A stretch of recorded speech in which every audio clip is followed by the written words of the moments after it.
আমাদের আসানসোল মিউনিসিপ্যাল কর্পোরেশনের যতগুলো চেম্বার অফ কমার্স আছে তাদের সবার সদস্য নিয়ে একটা কমিটি গঠন করা হয়েছে। সেটা প্রপার্টি ট্যাক্স যে র্যাশনালাইজেশন আমরা কী করে করতে পারি এবং তাতে সরলীকরণ করে আরও কিছু যদি আমরা সহজভাবে সেটা করতে পারি প্রপার্টি ট্যাক্সের প্রক্রিয়া পুরোটা, সেটা নিয়ে মিটিং ছিল। কিছু কিছু ভালো ভালো ভালো সাজেশনস উঠে এসছে। তো তার উপরে আমি চেম্বার্সকে রিকোয়েস্ট করেছি তার একটা প্রপোজাল দিই এবং আমরাও আবার এটা ইন্টারনাল কমিটি থ্রু দিয়ে আবার সেটা অ্যানালাইজ করে দেখছি এবং দেখে আমি আশা করছি যে কিছুদিনের মধ্যেই আমরা আরও প্রক্রিয়াটা সরল করতে পারবো এবং যা যা চেম্বার্স কিছু কিছু ডিমান্ড করেছেন তার উপরে আমরা আবার করে ভেবে কিছু একটা ডিসিশন আমরা নেব। বোর্ডের ডিমান্ড ছিল তাদের बेसिकली डिमांड ছিল কিছু वेवर्स নিয়ে যেগুলো बकाया कुछ जगह में जैसे कुछ पेंडेंसी है प्रॉपर्टी टैक्स देने में तो उस पर कुछ वेवर्स चाह रहे हैं वो लोग, तो उस पर हम देख रहे हैं। दूसरा कुछ जो अभी करंट ईयर्स में कोविड के चलते कुछ रिबेट्स की उन्होंने मांग की है, तो उस पर भी जो है हम बात करेंगे अपनी इंटरनल टीम से बात करके फिर उस पर डिसीजन लिया जाएगा। और साथ साथ आपके जोनिंग्स को लेकर ही बात की उन्होंने कि पूरे कॉर्पोरेशन एरिया को विभिन्न जोन्स में बांट कर अलग अलग रेट किया जाए, तो इस पर भी विचार किया जाएगा। सर प्रॉफिट टैक्स में क्या रिबेट किया जा रहा है इसमें? नहीं, अभी उस पर विचार करके हम डिसीजन लेंगे। Thank you. না স্যার অনেক দোকানে মানে যাদের ট্যাক্স দেওয়া সেটা কি সেটা ওই যে 16 থেকে যে সিস্টেমে নাই, লাইসেন্স নাই, তার কাছে দেখো লাইসেন্স নাই। আচ্ছা হ্যাঁ, দ্বিতীয় হচ্ছে বাড়ি আনএসএস এবং আন্ডার এসএস বাড়ি দেখা যাচ্ছে আসানসোলে যে আপনারা এখন বলছেন আসানসোলে ডেভেলপ টাউন আসানসোলে মোর দেন 75% বাড়ির অ্যাসেসমেন্ট নাই কিংবা আন্ডার অ্যাসেসমেন্ট, মানে একতলা বাড়ি অ্যাসেসমেন্ট করেছিল, পরে সে দোতলা তিনতলা করেছে তার অ্যাসেসমেন্ট করেনি। সেইগুলোকে আমরা নোটিশ দিলে যদি আপনারা এসে বলেন যে নোটিশ যাচ্ছে তাহলে তো আমরা যাবো না স্যার। আপনি যখন বললেন কি আসানসোলে কি 16 নোটিশ যেতে আরম্ভ হয়েছে, যাদের নাই যারা লাইসেন্সই নেই সে তো না না ওর কোশ্চেন না অন্য। আপনাকে যে আমি কথা বলবো, আমি ট্রেড লাইসেন্স পেয়েছি, আমি ট্যাক্স পে করে দিচ্ছি, তারপরে এখান থেকে আপনার যাচ্ছে কি এই পেপার সানো ইয়া এই জিনিসটা ওই জিনিসটা আমি বলছি, যেটা আপনার সঙ্গে কথা আপনি বলে ইগনোর করে দেবেন সেটা আমাদের। সেটা তো আমরা বলে কিছু কিছু জায়গায় যাচ্ছে, আমরা যেটা করে দিয়েছি যে ওখানে পয়েন্ট করা যায় কোন কোন পয়েন্টের উপর আপনার নোটিশ, যেটার জন্য নোটিশ সেটাতে টিক মেরে দেবে। এবারে যারা আমাদের বাইরে যাচ্ছে তারা হয়তো কোনো সময় টিক মারতে ভুলে গেছে, এরকম কিছু কিছু ক্ষেত্রে হয়েছে। আমি সেই জন্যই বললাম আমরা নোটিশটা লিখে দেবো, যদি আপনার এগুলো কোনোটা অ্যাপ্লিকেবল নয় এগুলো তাহলে আমরা রিপোর্ট নিয়ে আসবো। হ্যাঁ, নেক্সট বারে সাহেব যেটা বললো সেরকম কিছু থাকে তো পেপার নিয়ে আসবি, তাহলে আপনি দেখে বুঝতে পারবেন কি কোথাও ভুল হচ্ছে কি না। না তো এই ডকুমেন্ট আপনার ক্লিয়ার হচ্ছে না পিকচারটা। सभी चैम्बर्स का काफ़ी दिनों से आशा थी कि आसनसोल म्यूनिसिपल कॉरपोरेशन में जिस तरह से आगे मीटिंग होती थी उस तरह से मीटिंग हो।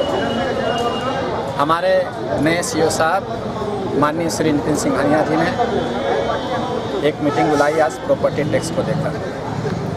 प्रॉपर्टी टैक्स, ट्रेड लाइसेंस एवं और 2-4 कमेटी उन्होंने बनाई है। सभी चैम्बर से 4 सदस्य लिए गए हैं। एक एक कमेटी कर एक एक चीज़ पर मीटिंग होगी। आज प्रॉपर्टी टैक्स के लेकर मीटिंग की। उन्होंने हम लोगों से सुझाव मांगे, हम लोगों ने उनको सुझाव दिया है, हम लोगों की बातों को वो लोग सुने। कुछ दिन आगे ही हम लोगों ने एक लेटर लिखा था सीईओ साहब को कि कोरोना महामारी को देखते हुए इस पूरे वर्ष में जो अवस्था हुई है वो सबको अवगत है। उसको देखते हुए आप प्रॉपर्टी टैक्स कम से कम 50% रिबेट दीजिए, क्योंकि व्यवसायी के साथ सभी लोग जुड़े हुए हैं। अगर कोई सर्विस करने वाला है, कोई रिक्शा चलाने वाला है, कोई ठेला चलाने वाला है, कोई गुटखा बेचने वाला हो, सभी का घर और मकान है, तो सभी के ऊपर में लोड है। इसलिए आपसे हम लोगों का रिक्वेस्ट है कि 50% उस पर चेष्टा करें।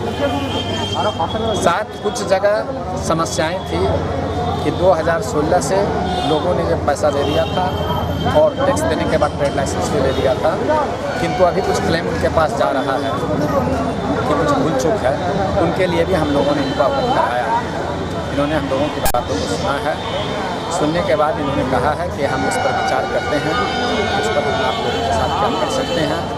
और हम लोगों को भी बोले हैं कि आप भी एक सजेशन दीजिए।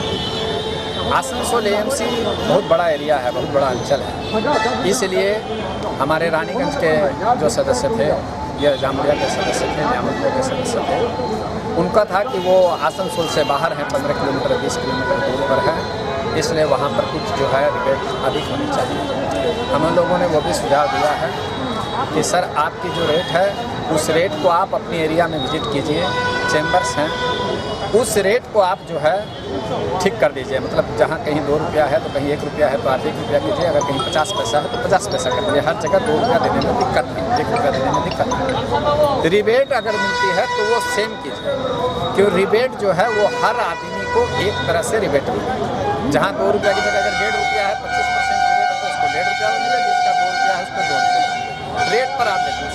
उन्होंने हम लोगों की सब बातों को सुना और हम लोगों को आश्वासन दिए हैं कि नेक्स्ट मीटिंग में मैं देखूंगा और आप लोग उनको लिख कर भेजिए, जैसे मैं भी अपने बोर्ड मीटिंग के ऊपर में जो उनका जो सिस्टम है, उनका जो नियम है वो करेंगे, वो देखेंगे। और हम लोग भी और जगह से हम देखते हैं कि ट्रेड लाइसेंस जो बनता है या प्रॉपर्टी टैक्स जो भी है उसको हम भी देंगे।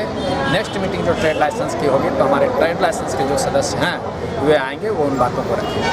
तो हम लोग को पूर्ण विश्वास है कि, और मैं आसनसोल चैम्बर से मेरे मन में विचार है या मैं सजेशन भी दूंगा कि हम चाहते हैं कि आने वाले दिनों में जो व्यवसायियों की समस्या एएमसी में है, हमारा सॉल्यूशन सब यहीं से होगा।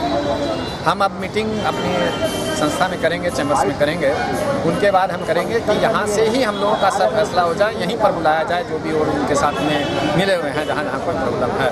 तो हमें आशा है कि आप अपना नरेश अग्रवाल, प्रेसिडेंट आसनसोल चैम्बर।